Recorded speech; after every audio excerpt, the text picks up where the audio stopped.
Why did the narcissist do that to you?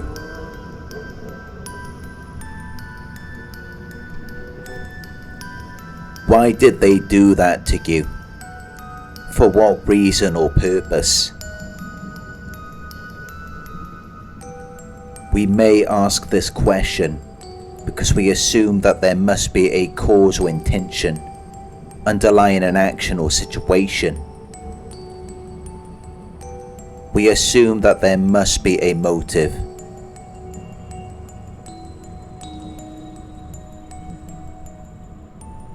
Their actions may seem surprising.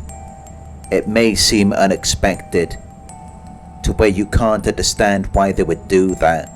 You can't put your finger on it. So instead of holding them accountable or questioning why they did something, you may just blame yourself. Because that's often what the narcissist is counting on. They want you to blame yourself for their actions, which is often what happens with victims because they lack awareness and they're unable to understand their abuser, so they feel shame and they blame themselves for what happened to them. They assume that if somebody did that to them, then there must be something wrong with them, rather than there being something wrong with the person who did that to them.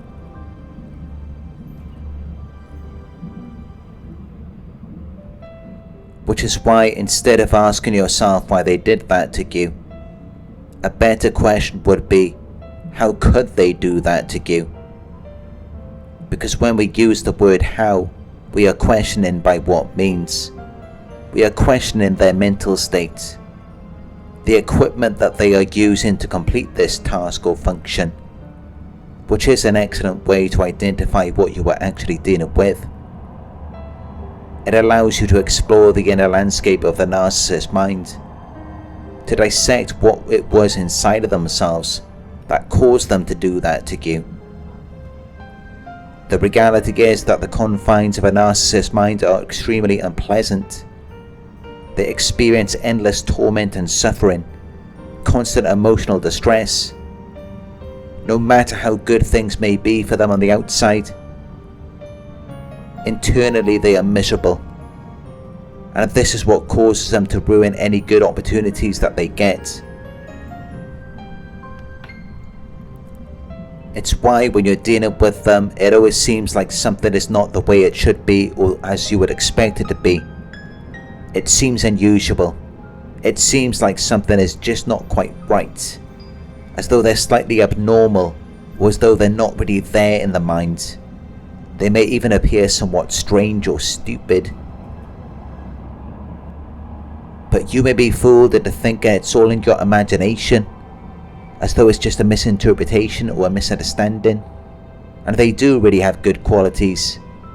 They do have what you feel is missing. They do have what you think they're deficient in. But despite what you think or what you believe, you just can't connect to them. And it seems like they have no ability, interest, care or concern in connecting to you. And you just can't put your finger on it. You don't get it. And they clearly do not get you. They may show feelings of superiority, self-assertiveness, or showiness, but they're not down to earth. They can't think outside of their own little world. They're not aware of their surroundings.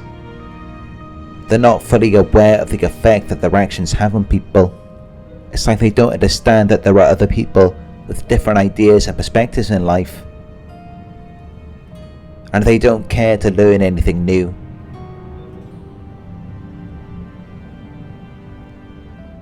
They're closed-minded. They have a mind that is firmly unreceptive to new ideas or arguments. It's as though their innocence and curiosity has been destroyed. And now they're experiencing great disturbance, confusion and uncertainty. But really, it's no wonder. It should come as no surprise. Because just think about all of the things you've seen from them. It should reveal to you just how they feel every day. It should reveal the amount of rumination that they suffer with, where their preservative cognition is constantly focused on negative content, which then results in emotional distress. Because they're repetitively thinking and dwelling on negative feelings of distress and their causes and consequences. They're stuck in a cycle of negative thoughts and they can't find a way out of it. The only temporary relief they get is from training other people to think in this way, because misery loves company. It helps them to feel like they're not alone. It makes them feel better about themselves, because they can't even live their own lives. They can't conduct themselves in a smooth, graceful and effortless manner. They have an inability to express themselves easily and articulately. It's like a form of paralysis, immobility, powerlessness, a lack of sensation, numbness, deadness, and that's how they're able to induce this paralytic effect in you, to where it then slows you down. It disarranges, muddles, disorganizes, interrupts, until it troubles, concerns, worries and upsets you.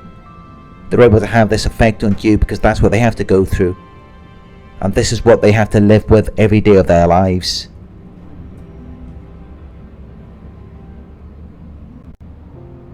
They lack strength and stability. They're living in hell in their minds, which is evident by the types of experiences that we have all had with them, because initially they may seem alright. They can act pleasant and friendly, and they will act like they can help you out, as though they have the strength to protect and support you. But they do not, because something happened to them a long time ago and nobody was there for them, which is how they are now able to treat you however they choose to, and they won't think anything of it. They won't show any remorse, and it's not because there's anything wrong with you. It doesn't matter how kind, giving or loyal you are. They will just see that as a weakness, and they will exploit it for all it's worth. They will use it to destroy you, and you won't be able to keep them under control. They will not behave correctly. They will try to destroy you, because they're living in hell in their minds. They're in a very dark place, and they're trying to take you there with them.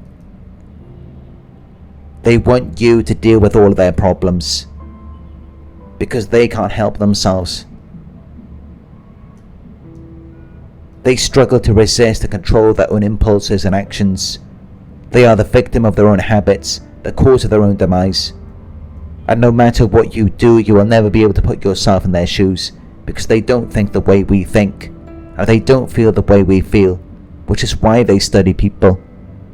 They pay close attention to how we behave, so that they can learn how to present themselves, and they just take whatever appears to be effective, which is how initially they can seem pleasant and agreeable.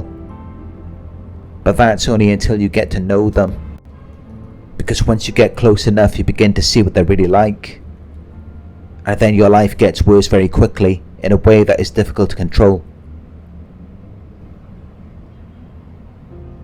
You experience a series of negative thoughts, emotions and actions that continuously feed back into themselves until you end up battling depression or addiction, because it affects your sanity, it disturbs your mind, it destroys everything good about you, because something happened to them and they're dying inside. They're burning in hell as a result of the things that they have done to people, so now they're just trying to stay afloat. They're trying to continue functioning as normal. They're trying to be a person, but they lack the internal strength to overcome their traumas, because they've kept it hidden. Maybe they never told anyone about the things they've done. Maybe they never apologized or made amends, but they try to bury all of it inside of themselves, and they rely heavily on their craft of manipulation to get what they want.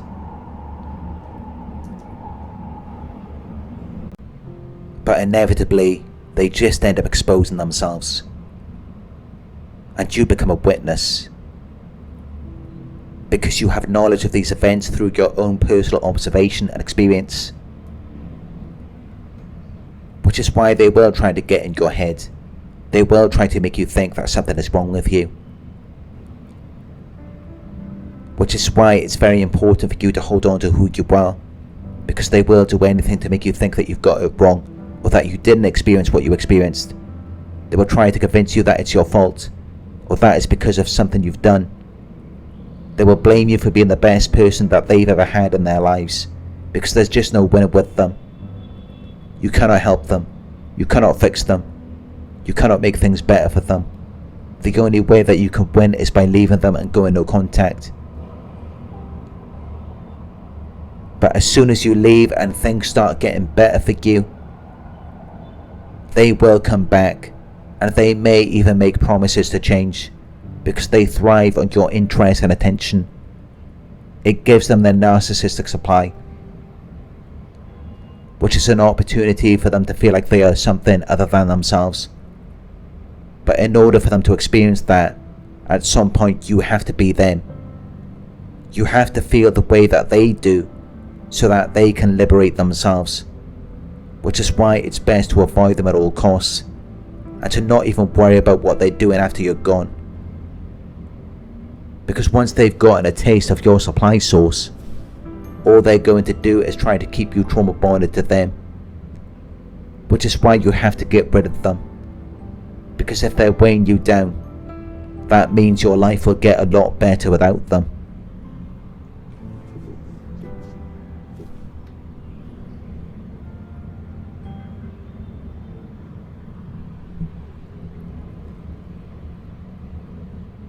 Thank you for watching. If you found this video helpful, please give it a thumbs up. Share your thoughts in the comment section. Hit the subscribe button to receive the notifications. If you would like to support the channel, you can donate at paypal.me/Narc Survivor.